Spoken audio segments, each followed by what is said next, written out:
He doesn't growl. He doesn't roar. He doesn't make a sound.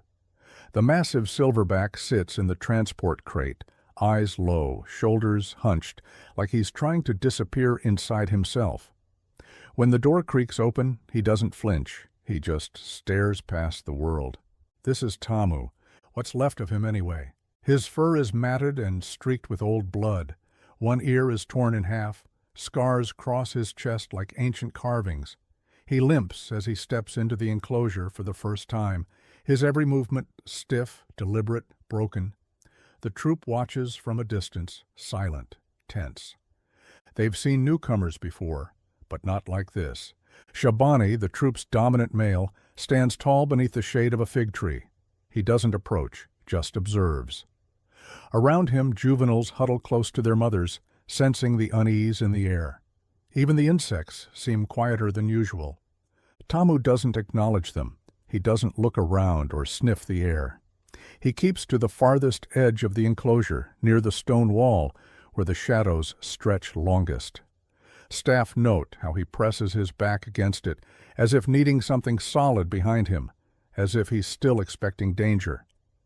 The rehabilitation sanctuary had been warned. Tamu was the lone survivor of a poaching raid. Rangers found him weeks after the attack, starved and near death, hiding beneath a thicket in the bush. The bodies of his troop had been stripped for trophies, hands, skulls, meat. He had no one left, not even himself. The keepers named him Tamu, Swahili for gentle. Ironic, maybe. He hasn't shown an ounce of emotion since he arrived. A young female, bold and curious, tries to approach him. She offers a low grunt, tilts her head, makes a soft, chest-level vocalization. It's the kind of invitation that would earn a response, if not a challenge, from most males. Tamu doesn't move. He turns his head slightly, just enough to avoid eye contact. The female huffs and backs off. She tries again an hour later. This time, she's closer. Tamu tenses but remains still. She stretches a hand toward him. He turns fully away, presenting his back, not out of trust, but out of disinterest. The keepers watch from behind the glass, murmuring quietly. They've seen withdrawn apes before, but this is different. Tamu isn't just grieving, he's absent. Like the body survived, but the soul didn't. As dusk falls, he curls into the wall's shadow, facing away from the troop. The troop settles into nests, whispering grunts echoing through the cool air. But no one sleeps near Tamu, not even close. In the fading light, Shabani grunts once. Low. A warning? A question? Maybe just a note to himself. Tamu doesn't respond. Not yet. Tamu moves like a shadow, silent, slow, always at the edges. But on the fourth morning, something changes.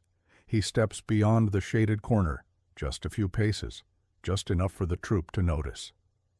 Maya sees it first from the keeper platform. She leans forward, clipboard forgotten. There, she whispers to herself, he's moving. Tamu doesn't look at the others, but he doesn't avoid them as rigidly either. He circles the edge of the feeding zone, but stops short. Shabani is nearby, not watching directly, but present, always aware. The dominant male pulls a banana from the pile and places it just outside his reach. Daniel snorts beside her. That's not going to work. He won't touch it. Maya doesn't respond. She's watching Tamu's fingers. That night, when the lights dim and the keepers head home, Tamu returns. Slowly, he creeps toward the fruit, pauses, looks once at the sleeping troop, and takes it. One banana. No noise, no fanfare, just hunger finally outweighing fear. Nia sees him. By daybreak, the dynamics shift. The females begin claiming their morning spots. Nia, bold as ever, stomps through the underbrush, chest out. She spots Tamu inching toward a log with scattered mango slices. Without hesitation, she charges. It's not a full attack, but it's meant to intimidate. She thunders toward him, growling low, arms raised. Maya gasps. Daniel grabs the radio. Should we intervene? No, Maya says, eyes locked on the scene. Wait. Tamu doesn't fight, doesn't retreat either. He twitches, once, the tiniest flick of his shoulders, and then he sidesteps. Light, fluid, not panic, something else. His eyes meet Nia's for a split second. There's no fear. Is that a smirk? Nia stops short, confused, her chest still heaving. Tamu walks past her, not toward the food but to a shaded rock. He sits back straight, gaze forward. Daniel lowers the radio. Did he just joke with her? The troop murmurs, soft grunts exchanged like whispers. No one approaches him, but no one drives him away either. Over the next few days, the signs multiply. Tamu watches more, not just with distance, but with interest. His gaze lingers on interactions. When juveniles wrestle near him, he doesn't flinch. When Shabani beats his chest to assert dominance over a younger male, Tamu watches with something that might resemble recognition. One afternoon, Nia Mock charges again, this time from behind. Tamu hears her, waits, then darts forward with unexpected grace, leading her on a loop around the enclosure's central tree. The chase lasts 3 seconds, maybe 4. When it ends, Nia snorts and retreats, panting. Maya laughs out loud. He's testing her. Daniel shakes his head, or teasing. Tamu turns. He watches Nia from a distance, then grunts. A short, clipped sound. Not warning, not submission. Something new. That night, for the first time, Tamu sleeps closer to the group. Not inside their circle, but not alone either. A step, a crack in the armor. Something is shifting. And everyone feels it. It happens just after sunrise.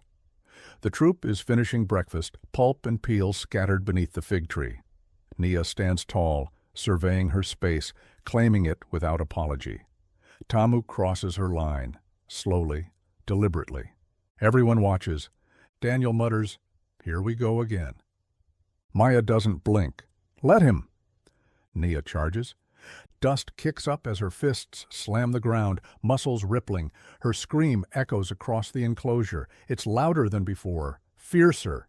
But Tamu doesn't freeze. He runs, not away like prey, not straight like panic. He veers, sharp, agile, dancing around a jutting root. His limbs, once sluggish, move with something close to joy. His feet pound the dirt. His breath comes fast but steady. Around the central tree once, twice, 3 times. Nia keeps up, surprised but unwilling to yield. Her growls soften. She's panting now, confused. The third loop ends with Tamu pivoting around a rock, halting suddenly. He turns. He looks at her. Then he grunts. Short, sharp, playful. Nia freezes mid-lunge. Her eyes narrow. She snorts, exasperated. Not angry, just caught off guard. Shabani, seated nearby, huffs a low note, approving, curious. The troop stirs. A few younger gorillas bounce excitedly. One slaps the ground, mimicking the chase. The entire space feels different now. Less tension, more motion, more life. Behind the glass, Maya exhales like she's been holding her breath for a week. "Did you see his face?" Daniel frowns. "He smiled, right?" Maya nods. He smiled. Later that afternoon, Tamu doesn't retreat to the shadows. He sits by the pool, letting the sun warm his back. A juvenile approaches, timid, eyes wide. Tamu notices, doesn't move. The youngster places a berry beside him. Tamu picks it up, eats it, slowly. Maya marks it down on her clipboard, circling it 3 times. By nightfall, the troop begins gathering beneath the tree. Nia claims her usual spot, arms crossed, back against the bark. Shabani settles near the center, flanked by 2 subordinates. It's a quiet, natural routine. Then, movement in the dark. Tamu steps into the glow of the enclosure's low light. He pauses. He looks at them. And he walks over. Not into the center, not beside anyone, but closer. He lies down near Nia, not close enough to touch, but close enough to be counted. The troop doesn't react. They've seen what they needed. From the keeper's platform, Maya's voice is hushed with awe. He chose this. Daniel rubs the back of his neck. What if he's just playing a long game? What if he snaps? Maya doesn't take her eyes off Tamu. He already snapped. Now he's putting the pieces back. Tamu shifts in the dirt, stretches his arms, and lets out a low, almost content grunt. A ghost doesn't sleep beside others. But Tamu isn't a ghost anymore. He's running. He's teasing. He's smiling. The troop is watching. And the healing has truly begun. The morning feed begins like any other. Keepers setting out trays of mango, banana, sweet potato. Usually, Tamu waits until the troop scatters, slipping in late like a shadow. Not today. He's already there. Maya nearly drops her radio. Daniel, look. Tamu stands near the food platform, not taking the lead, not deferring, just waiting, as if he belongs. Shabani approaches. The troop stiffens. Even Daniel tenses behind the glass. The dominant male pauses beside Tamu, gives a single low grunt, then reaches past him for a mango. Tamu doesn't flinch, doesn't yield. He grabs a banana, chews slowly. They eat shoulder to shoulder. Maya grips the railing, her voice tight. That's acknowledgement. Daniel mutters, or a test. Tamu finishes his fruit and walks away, not retreating, just moving.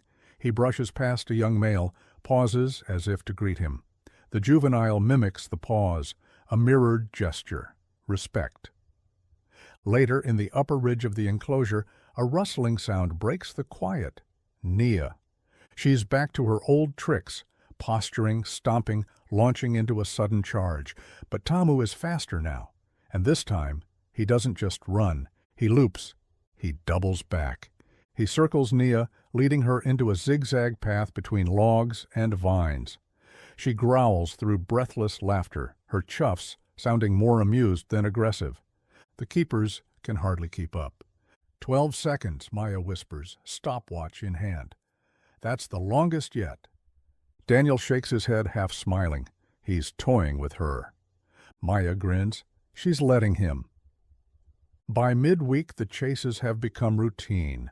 The other gorillas start to follow the loops, learning the paths, joining the game. It's no longer just Tamu and Nia. It's the troop. Social play, group bonding, healing in motion. Then it happens. Midday sun streams through the enclosure.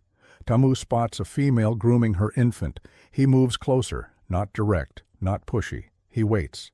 She finishes, looks at him once, then turns her back and sits. Tamu approaches, slowly, deliberately, and begins to groom her. Maya gasps. Oh my God. Daniel watches in silence. Tamu's fingers are gentle, precise. It's not dominance. It's not submission. It's presence. Shabani, from a nearby perch, releases a low rumble, half breath, half acknowledgement. He shifts slightly, angling his body toward Tamu. It's the clearest sign yet. He's in. That evening, as dusk settles, the troop clusters together in their sleeping spots. Nia lounges beneath the high branches, her chest rising and falling. Tamu sits a few feet away. When a young male wanders too close to her, she gives a warning grunt. But Tamu doesn't move. She looks at him, and for the first time, doesn't chase. She lets him stay. At the keeper station, Maya wipes a tear from her cheek. He's not surviving anymore. He's living. Daniel doesn't argue. The cameras roll. The footage captures it all. One gorilla who lost everything, and slowly, day by day, reclaims it. The sky darkens in seconds. A thunderclap rolls over the sanctuary, shaking leaves from the treetops. The troop scatters for shelter, moving fast but without panic. They've weathered storms before. But one figure remains outside. Tamu. Rain splashes against his fur as he stands beneath the tree. He watches the others huddle together beneath the shelter ledge, Shabani at the center, juveniles tucked beside their mothers. Then, with quiet purpose, Tamu moves. His steps are slow but steady. The ground is slick, but he doesn't hesitate. His eyes lock onto one figure near the edge of the huddle. Nia. She sees him. Growls. Low. Teasing. It's instinct now. She lunges, but he doesn't run. Tamu shifts his weight, bumps her shoulder with his own, and lowers himself beside her, calm, present, unafraid. She stares, grunts once, then rests beside him. The keepers watch from the control room. The cameras catch everything. His stillness, her acceptance, the silence between them filled with meaning. Maya leans closer to the screen. Record that, now. Daniel doesn't move. Outside, thunder cracks again. The troop shifts slightly, pulling tighter beneath the ledge. Shabani grunts, a soft note of cohesion. Tamu sits among them. The one who once pressed himself to stone, alone in shadow, now rests shoulder to shoulder with the troop's heart. It's Daniel who breaks the silence. We should share this. Maya nods. Everyone needs to see what healing looks like. Hours later, the photo is posted, Tamu beside Nia, both staring out as young gorillas tumble in the rain-soaked mud. Shabani just behind them, watching it all. The caption, "From fear to family, Silverback finds his joy again." Within hours, it's everywhere. The comments flood in. He's smiling. This broke me. How do animals forgive what humans can't? At the sanctuary, Maya reviews the footage for the press request. Each frame tells the story without words. Each gesture, each look, each chase, a language of recovery. In the enclosure, life resumes. The storm passes. Sunlight filters through broken clouds. Tamu helps a juvenile reach a branch of guava fruit. He doesn't take any, just waits. Nia sits nearby, eyes half closed, content. Shabani grunts once, deep and slow. The group shifts as one. Later, when the keepers lay out the evening treats, Tamu is already there. He doesn't wait for night anymore. He doesn't hide. He doesn't need to. That night, Maya closes her notes with a single line. He came back to us. Tamu lies beneath the fig tree, rain dripping gently from the leaves above. Around him, life. No longer a ghost, no longer alone. Just a silverback who remembered how to run. From broken silence to playful grunts, Tamu's journey reminds us that healing doesn't always come in words. It can be a look, a chase, a moment shared beneath the rain. He didn't just survive, he chose to live. And the troop chose him back. What looked like chaos was actually connection. And what began in darkness ended in laughter. If this story moved you, please give it a like, leave a comment sharing your favorite moment, and subscribe for more incredible true stories from the animal world. Because sometimes joy is found in the run.